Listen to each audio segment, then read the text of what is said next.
With 18 days to go until Election Day, this campaign has officially reached its midway point. 4 parties have unveiled their platforms, each making their pitch to voters. This week, the Liberal Party shared its plan. This is the plan that Canada needs to be even more ambitious, to draw all that we've learned on in fighting this crisis of COVID, to apply it to the crisis of climate change, of housing, of healthcare, of childcare.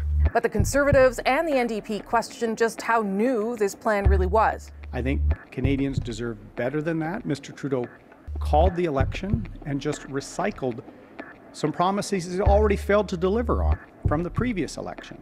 Why deliver on things when you can just campaign on it anyways? Why get things done when you can just promise it? So what's behind the timing of this platform, or any of them for that matter? How is it all playing out on the campaign trail? It's Thursday. I'm here with At Issue, Chantal Hébert, Andrew Coyne, Althea Raj, and Elamine Abdelmahmoud. I'm sure you heard the joy in my voice when I said we're midway through. It's very exciting. But let's start with the timing of this platform release. We talked about the Conservatives when they released it on day 2. Andrew, let me start with you tonight. Was it the right move for the Liberals to wait until the midway point? The fact that theirs is costed, the others aren't. What did you make of it? I think it would have been a good move if there was much new in it. When it kind of comes out, and we've heard all this before, either, as was just said in the last election, or in the budget, or in the days and weeks prior to this, it looks a little bit like a damp squib. More than that, I don't think it really has really moved the needle. When you look at the Conservative platform, it did a lot of things for the Conservatives. It reintroduced people to Erin O'Toole. It established them as having, kind of normal guy preoccupations in terms of meat and potatoes issues rather than culture wars. And it just got them into the game. I'm not sure it reached out, for example, to people who weren't already in their base, which has always been the problem with Conservatives. I'm not sure the Liberal platform is going to do any of that for them. It mostly is going to reinforce people who are already going to vote Liberal in their determination to vote Liberal, but I'm not sure it's going to expand their vote any. They seem to have contracted a bit of the Tory disease in that regard. Chantal, what did you make of the timing, and what was there? This time last year, we were discussing what big ticket items would be in the throne speech. Then 6 months ago, we were all talking about what big ticket items would be in the budget. So to expect a Liberal platform to look very different would have been asking for a lot, and up to a point, except for the costing, which I believe is one item on which they caught the Conservatives off guard. It kind of walks them back into their trap, because you kind of look at whatever is new in there, and not a lot of it is, and you say, well, you did have a mandate that stretched for another 2 years.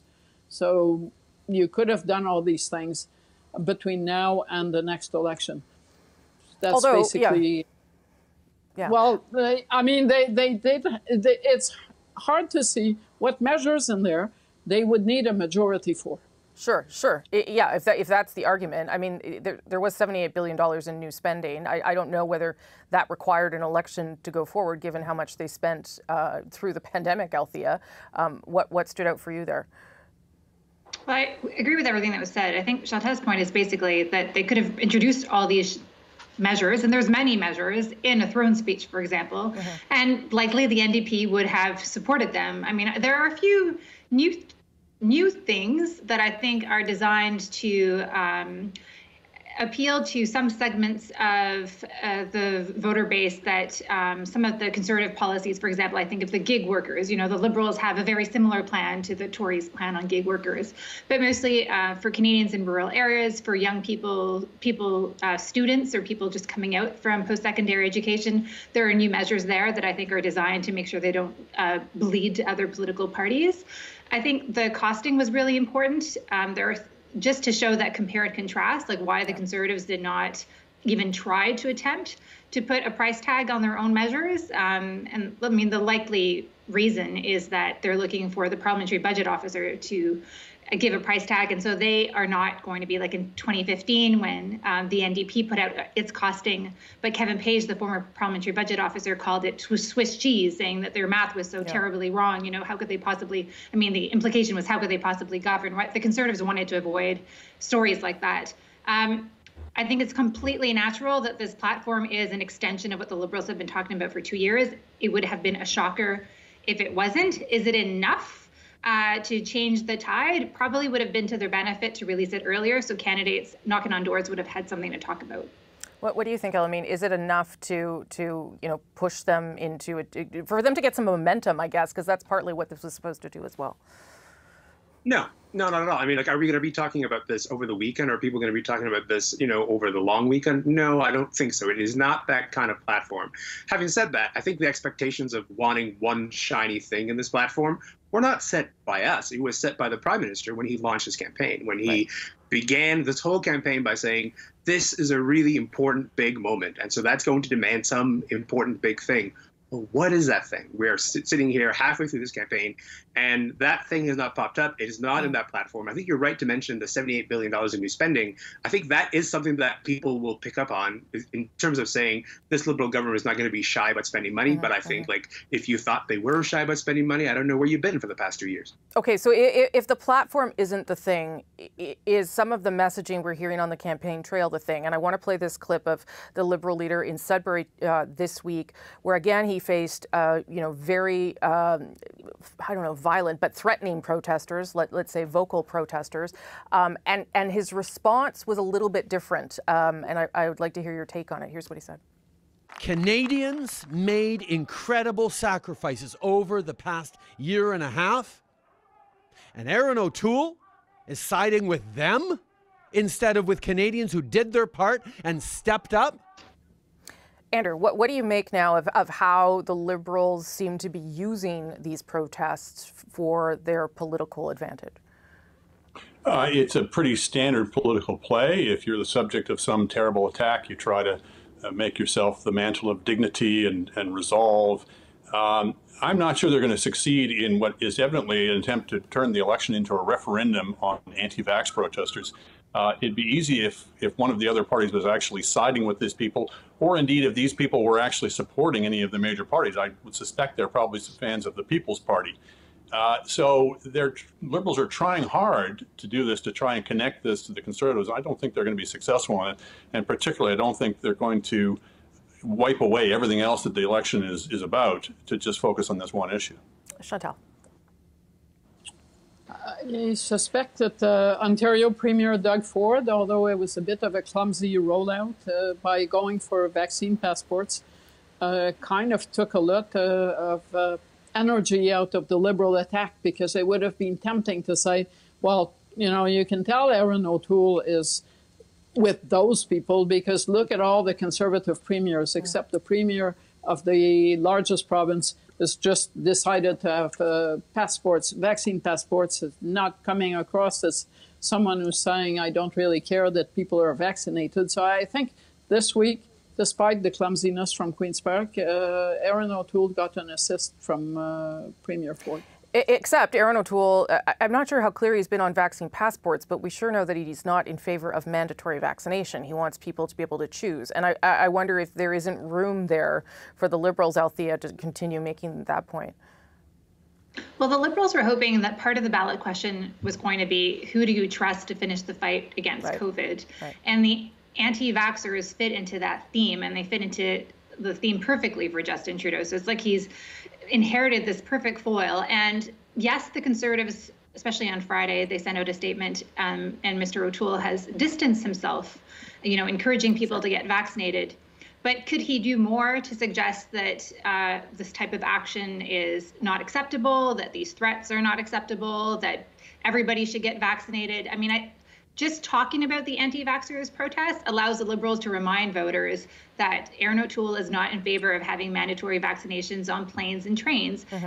Most people, public opinion polls suggest, are on side with the Liberals on that question. Yeah. So will people have that in mind when they go to the ballot box? I don't know, maybe. Chantal, quickly, and then Elamine.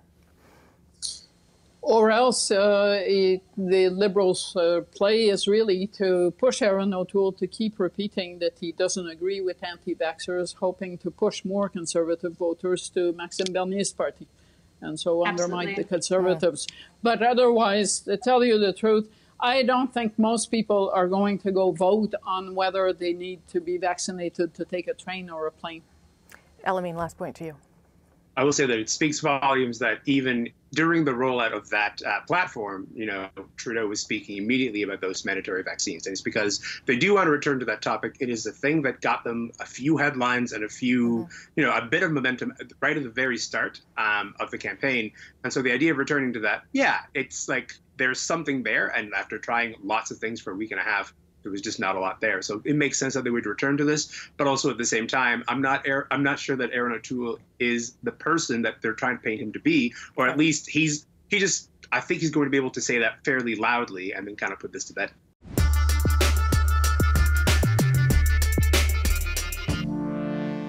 After meeting with Canadians on the campaign trail, the leaders now have several opportunities to face each other. 3 debates will take place between tonight and next Thursday, 2 in French and 1 in English. So how important are these for the leaders? Chantal, Andrew, Althea, and Elamine join me for another quick round of At Issue. It seems like, we always say this, but it seems like debates matter because that's when people watch and maybe they tune in, they get an idea. And if the debate is good, it maybe can be a moment for a leader. Because the race seems so tight, does it matter in a different way? Who has the most to lose or win in this, Althea? Debates do matter. If you look at 2019, the Andrew Scheer's performance during the TVA debate really kind of sunk his party, and you saw the Bloc Québécois rise. Probably the person who has the most to lose is the Liberal leader. He called this election. There's a lot on the line for him, including his political future. So I guess those would be my answers to your questions. Elamine, what do you think that there is like extra pressure given that, I'm not sure everyone was paying attention up until these debate moments?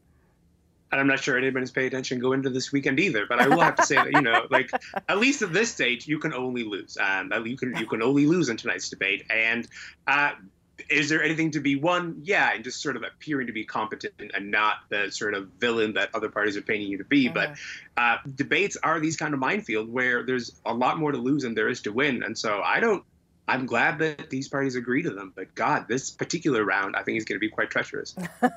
Yeah, I wouldn't want to be doing them for sure. No. Chantal, given all the debates you've seen in this race, do you think that there is, more significance or is this potentially more of a turning point? Okay, a couple of points. I believe the campaign is at a tipping point, yes. So the debates matter. I also believe that a lot of people are not paying as much attention as they will. And what's been happening over that period is that Erin O'Toole has gone from non-starter to prospective prime minister. And so the buzz going in the debate is a lot more positive about Erin O'Toole than anything they could have hoped for. It also means that on all those debates, there will be more scrutiny and attention paid to the Conservative leader than there might otherwise have been. That makes him the person who has the most to gain, but who is also the least known quantity on the debates. In the case of the French language debates, I actually believe that the one who has the most to lose is Yves-François Blanchet from the Bloc Québécois, because his campaign has not been doing well. No. It doesn't really transpire a lot in English, but he has gone from misstep to misstep to misstep, including the body language misstep when people start saying, I don't like this guy. And on that basis, he needs to come across as a nicer person over those French debates. Yeah, it's been fascinating to watch. There have been direct questions to him about whether he's too arrogant, which is not really the kind of question you want to have to field. Andrew, and then we might have time for another quick round there. Andrew, what do you think? Debates are always important, probably more important than they should be, but I can think of countless elections where they've really moved the numbers. Sure. I think particularly in this case, some section of the public has been paying attention to this election now. You wouldn't see the movement we've seen in the polls if they hadn't been, but there's a lot of people who are just tuning in now. In an election that is so tight, and an election in which there's no really defining, dominating issue, then the personalities and characters of the leaders are going to be extremely important. And I think all of them have a lot to gain or lose. Justin Trudeau, it's his opportunity to try to explain what this election was called for, which I think has really hurt him through the first half of the election campaign, is the perception that it was just all an opportunistic play. Erin O'Toole, who has made some yards with some voters in the early part of this election, but is still introducing himself to a lot of people. And Jagmeet Singh, who is his party's biggest asset right now. He is more popular than the other leaders. but who hasn't really had a chance to get into the middle of the conversation of this election until now. Now he's going to be on stage with all the others, and if he still has that appeal to people, he'll be able to deploy that to his advantage. I'm going to give Althea the last word here. 30 seconds.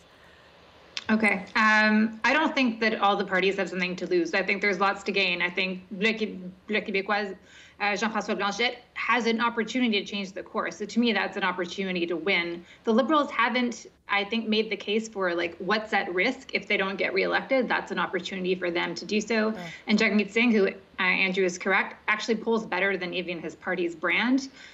He gets to convince voters that a vote for the NDP isn't a wasted vote. So there are opportunities for all the party leaders to score some points. And I don't actually think, I agree with everybody, I don't think people have been paying that close attention. And Aaron O'Toole gets to show people what he would be like as prime minister. So there's lots of great opportunities for the leaders if they step up to the plate. Okay, well, good news. You're all going to be back here next Thursday after the debate until the wee hours to help us figure out what we just saw. So thanks for setting it up, and I'll see you back here next Thursday.